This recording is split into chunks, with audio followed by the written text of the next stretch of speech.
하나님의 말씀 에스겔서 14장 말씀입니다. 이스라엘 장로 두 사람이 나와 내 앞에 앉으니, 이스라엘 장로들은 바벨론 포로들을 대표해서 에스겔 선지자를 통해서 하나님의 말씀을 듣기 위해서 온 자들입니다. 그들이 비록 패역한 족속이지만 하나님 말씀을 듣기를 거역했지만, 또 한편으로는 하나님 뜻을 알기 위해서 에스겔 선지자를 찾아오곤 했습니다. 이것을 보면서 그들은 자신들의 처지에 대해서 선지자에게 상의하러 온 것이지 하나님을 뜻을 순종하기 위해서 찾아온 것은 아니다, 이렇게 우리가 생각할 수가 있습니다. 인자야, 이 사람들이 자기 우상을 마음에 들이며 죄악에 거치는 것을 자기 앞에 두었으니 그들이 내게 묻기를 내가 조금인들 용납하랴. 이스라엘 장로들이 에스겔 선지자에게 장례일에 대하여 상의하기 위해서 왔을 때 그들에 대한 말씀이 선지자에게 임합니다. 하나님께서 말씀을 주시는데요. 그들은 하나님이 그들의 마음을 다 알고 계시기 때문에 하나님이 그들의 마음이 어떤 것인지를 지금 선지자에게 말씀합니다. 하나님은 그들의 마음 상태를 아셨기 때문에 조금인들 용납할 수가 없다는 것을 말씀하는데요. 그런즉 너는 그들에게 말하여 이르라. 나 주 여호와가 말하노라. 이스라엘 족속 중에 무릇 그 우상을 마음에 들이며 죄악에 거치는 것을 자기 앞에 두고 선지자에게 나오는 자에게는 나 여호와가 그 우상에 많은 대로 응답하리니. 하나님과 언약한 이스라엘 백성들은 하나님의 백성으로서 서로 사랑의 관계로 맺어진 자들인데요. 이 자들이 하나님이 이사야 54장 5절 말씀에 자신을 남편이라고 선언하시기도 하셨잖아요. 그러면 이스라엘 백성들과 하나님 관계는 전심으로 사랑해야 되는 관계인데 이들이 하나님을 버리고 우상을 마음에 들여서 숭배했습니다. 영적 간음을 범한 것이죠. 그런데 자신의 문제들을 상의하기 위해서 겉으로는 에스겔 선지자에게 나와왔지만 그들의 심령은 헛된 사상으로 가득 차 있었던 것입니다. 하나님은 이들의 마음을 아시고 그들이 하나님 말씀을 들어도 그 말씀대로 준행하지 않을 자들이다. 그 마음 상태를 아셨기 때문에 이것을 지적한 것이고요. 그래서 그들로 하여금 죄악에 걸려 빠지게 한다. 하나님이 죄악에 거치는 것을 자기 앞에 두었다, 이렇게 말씀하십니다. 이스라엘 족속들이 만들어 놓고 숭배한 우상에게 그들은 걸려 넘어진다, 이것을 말씀합니다. 그래서 그들 마음속에 우상에 대한 생각이 가득 차 있는데 하나님 말씀을 듣고서 따르지 않을 것을 뻔히 아시는 하나님께서 그들에게 아무런 말씀도 하실 필요가 없다는 것을 말씀하고 있습니다. 이는 이스라엘 족속이 다 그 우상으로 인하여 나를 배반하였으므로 내가 그들의 마음에 먹은 대로 그들을 잡으려 함이니라.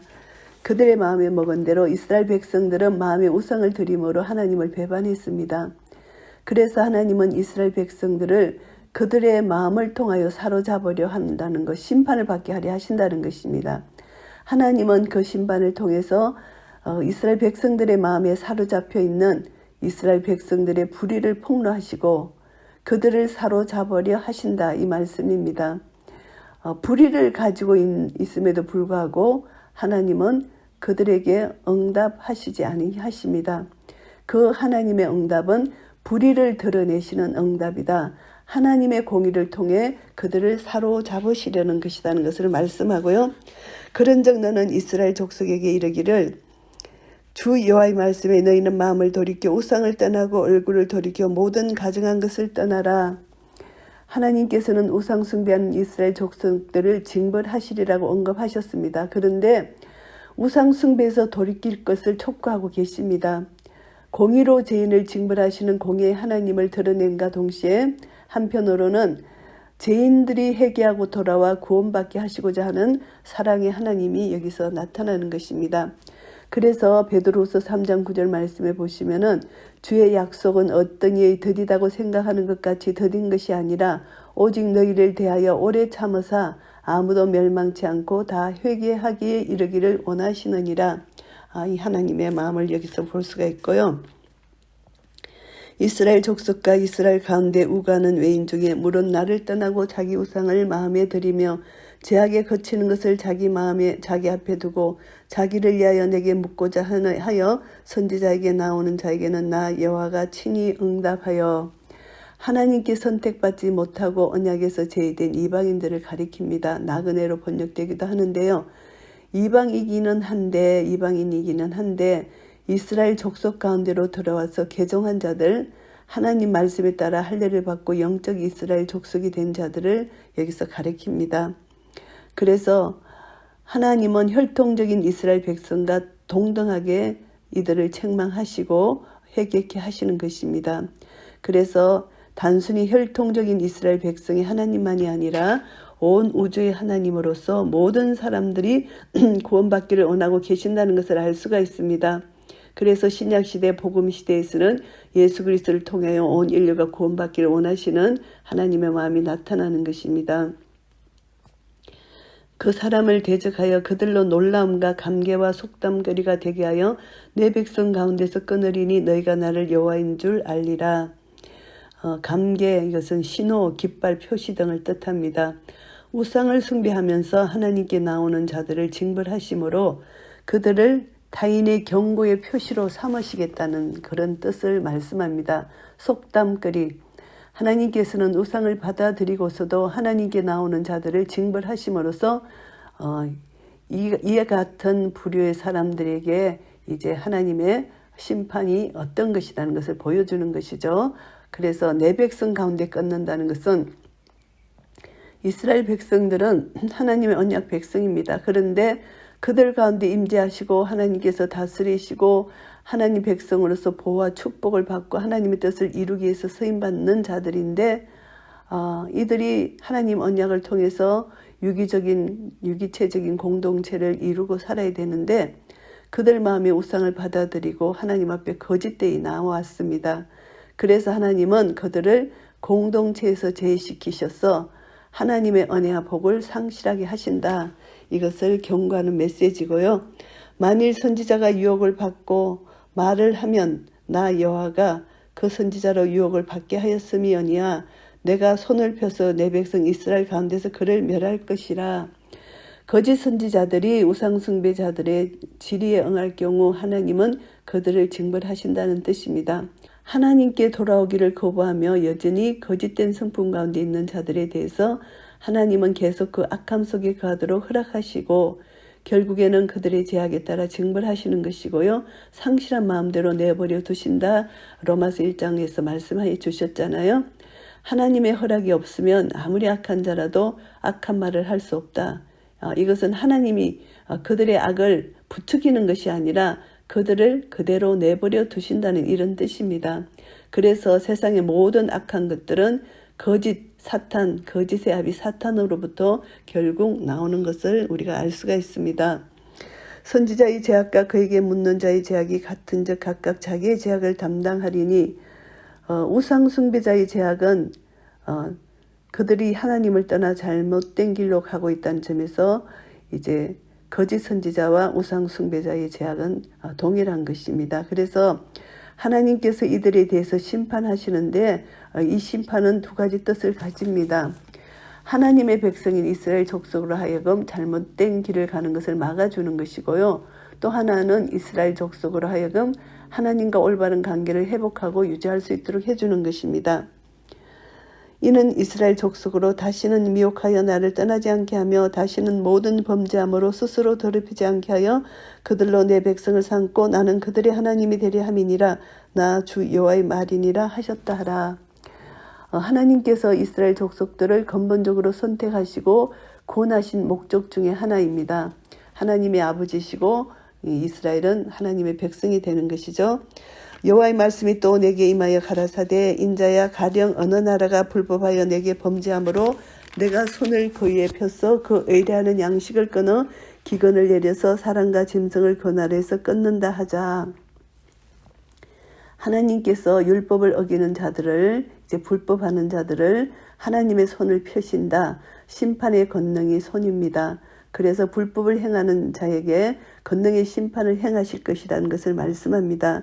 비록 노아, 다니엘, 욥 이 세 사람이 거기 있을지라도 그들은 자기의 의로 자기의 생명만 건지리라. 나 주 여호와의 말이니라.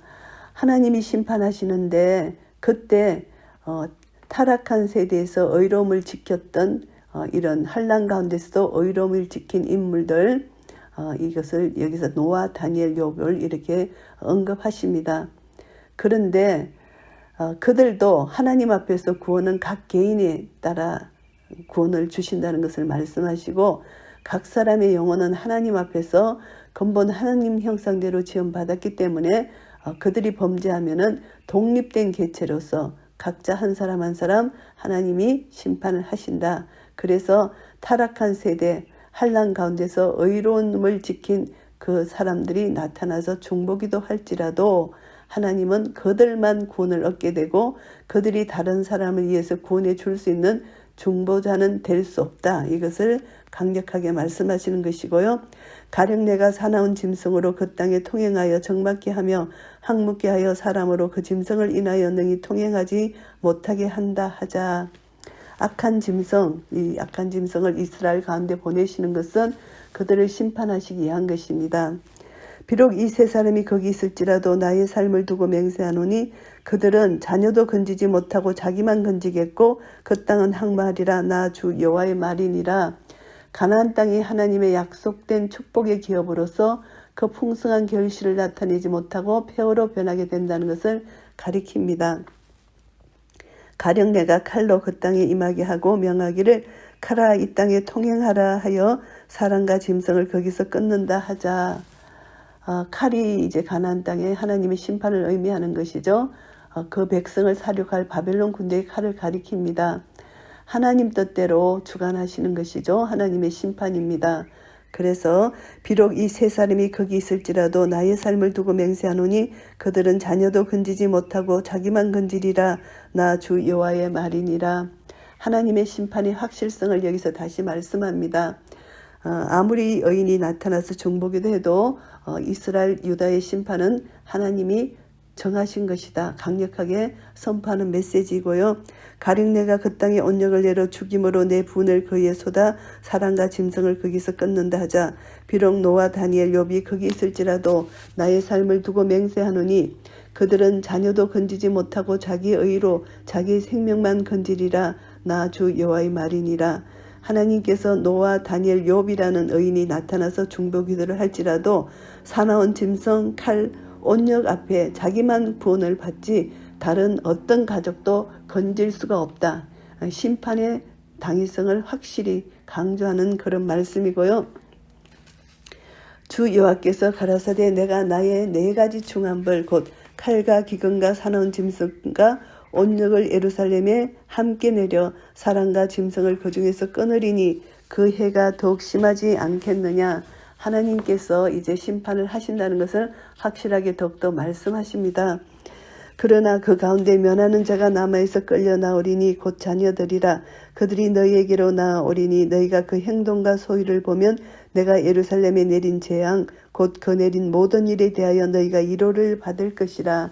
여기서 하나님께서 말씀하시는 남아있어 끌려 나오리니 이런 자는 남은 자 사상에서 있어서 남은 자가 아니고 바벨론 포로로 끌려가지 않고 이제 예루살렘 성에 남아있던 자입니다. 그래서 이제 이들이 하나님의 심판 속에서 연명은 했지만 바벨론 포로로 가서 죽음과 같은 비참한 생활을 하면서 바벨론 포로민들에게 위로가 되게 하려고 이끌려 온 자들이라고 볼 수가 있습니다.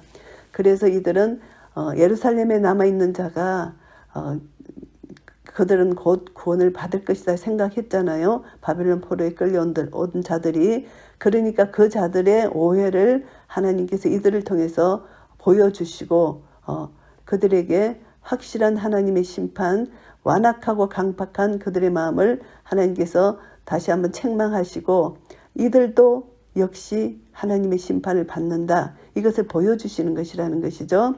그래서 이제 포로로 잡혀간 자들이 그들의 자신의 처지를 원망하고 유다 왕국 예루살렘에 남아있는 자들을 부러워하고 자신들도 고국에 조만간 돌아갈 것이라고 믿었던 것입니다. 그래서 거짓 선지자들이 그렇게 선동했기 때문에 그런데 하나님은 그것이 아니다.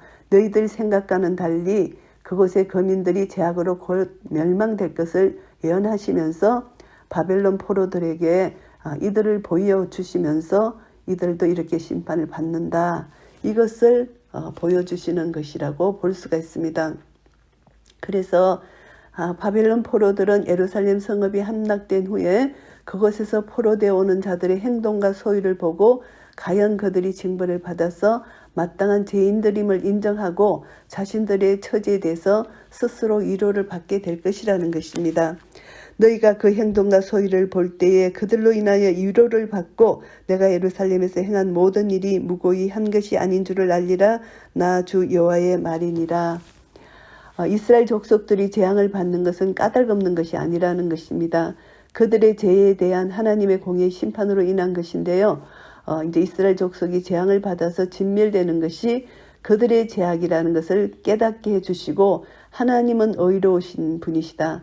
그들이 비난할 그런 분이 아니라는 것을 보여줍니다. 그래서 의로우신 하나님의 종들이 이스라엘 족속의 민족적인 죄를 회개할 때 이것은 하나님께서 구원해 주신다는 것을 알게 되고요. 회개치 않으면 하나님이 심판하실 것이라는 것. 그래서 그들의 행동을 보면서 포로로 잡혀간 자들이 위로를 받는 것, 이것은 하나님의 말씀이라는 것을 선포하는 것입니다. 에스겔서 14장 말씀을 정리하겠습니다. 1절부터 11절까지는 이스라엘 장로들에 대한 심판이 선고됩니다. 바벨론에 있는 이스라엘 장로들이 마음속으로는 우상을 숭배하면서도 겉으로는 하나님의 뜻을 묻는 척하는 이중적 태도에 대해서 신랄하게 책망하십니다. 포로민들은 가나안 땅에서 쫓겨나 이방에서 생활하면서도 잘못을 전혀 깨닫지 못하고 여전히 회개하지 않았습니다. 그래서 하나님은 이들의 이런 신앙을 가지고 있는 지도자들을 질책하고 가혹하게 심판하시는 것입니다. 그래서 우상을 마음에 두고 태연히 하나님께 나아가 질문하는 장로들, 우상 숭배자들의 죄를 촉구하고 아울러 회개치 않는 자들에 대한 징계를 강도 높게 여기서 나타내고 있고요. 우상 숭배자들을 징계하시는 목적이 무엇이냐 하면은 언약 백성으로서 그 우상을 숭배하는 이들 회개하고 돌아오라는 것입니다. 하나님과 언약을 맺은 이후 하나님 언약의 백성으로 그들이 계속 존속해 있었는데 이제 하나님은 이들을 회개하고 돌아오면은 하나님이 구원해 주시겠다는 것입니다. 너는 내 아비 하나님을 알고 온전한 마음과 기쁜 뜻으로 섬길지니라. 하나님은 이스라엘 장로들에게 하나님을 섬기기를 원하십니다. 그래서 그들의 마음, 더럽혀진 마음, 우상을 받아들이고 숭배하는 그들의 죄악을 하나님은 지적해 주시는 것입니다. 영적 간음한 것이죠. 그래서 이스라엘 족속들을 징계하신 이유는 바로 우상 숭배 때문이고 하나님과의 온전한 관계를 회복하시기 위해서 하나님은 심판이 필수적이다. 새로운 구속을 이루시기 위하여 심판을 통해서 죄에서 돌이키고 하나님께로 나아오도록 하시는 것이 하나님의 궁극적 목적입니다.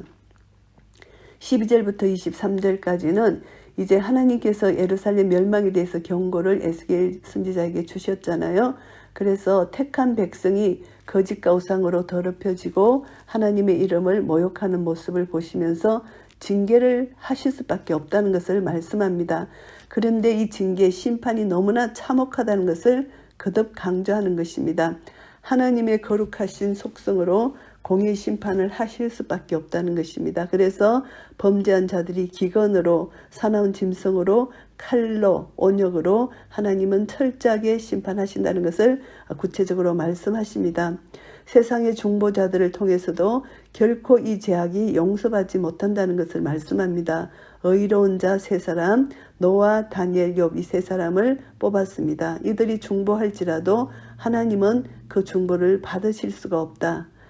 결국은 다 심판하시겠다는 것입니다.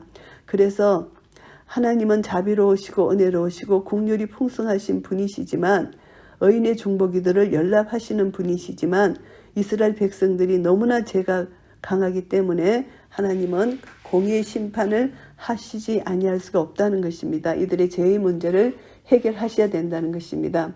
그리고 이제 죄의 심판은 각 사람의 죄에 따라서 개인적으로 심판을 받고 하나님 예수 그리스도를 통하여 개인적으로 불의가 의롭게 해주셔서 구원을 해주신다는 것입니다. 그래서 구약이 아무리 뛰어난 중보자라 할지라도 제사함을 받지 못하고 이제 신약에 와서 예수 그리스도를 말미암아 예수 그리스도를 믿는 자는 내 죄를 대신해서 십자가에 달려 돌아가신 내 죄를 담당하신 예수 그리스도를 믿는 자에게만 예수 그리스도를 통하여 불의가 의롭게 된다는 거, 그것을 말씀합니다. 그래서 우리 중보자 대제사장 대신 영원한 중보자 대신 예수 그리스도를 통하지 않고는 우리는 하나님의 심판을 면할 수가 없다는 것입니다. 그래서 영접하는 자 곧 그 이름을 믿는 자들에게는 하나님의 자녀가 되는 권세를 주셨으니 이는 혈통으로나 육정으로나 사람의 뜻으로 나지 아니하고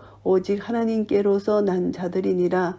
구원은 예수 그리스도의 대속으로 말미암지 않고는 불가능하다. 이것을 교훈받습니다. 아무리 구약에서 의인들이 나타나서 중보기도 할지라도 그 개인의 죄는 하나님이 심판하신다는 것이고요.